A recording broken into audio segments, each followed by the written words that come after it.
আপনারা বিজেপি, আপনারা কালকে কেন মমতা বন্দ্যোপাধ্যায়ের বাড়ির সামনে সারা দিন ধরে ফাইলচোর গান চালিয়েছেন? কেন আপনারা উপাসনার পেছনে বসে থাকা নিরপেক্ষ একজন সাংবাদিক তার গায়ে টিন ফাটিয়েছেন?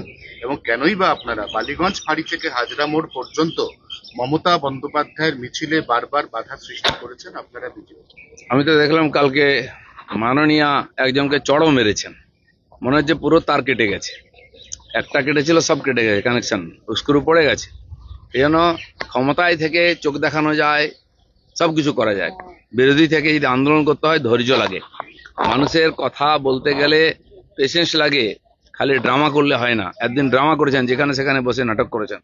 লড়ুন আপনি, আমরা তো লড়ছি, আপনার বিরুদ্ধে লড়েছি।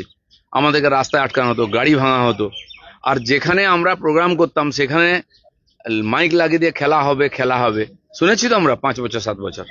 সেগুলো ভুলে গেলে কি করে চলবে? আমাদের ছেলেরা যদি একটু গান টান গিয়ে নাচ টাচ করে, তা ওদের কষ্ট হচ্ছে কেন? জিতেছি, ওটা নাচবো না?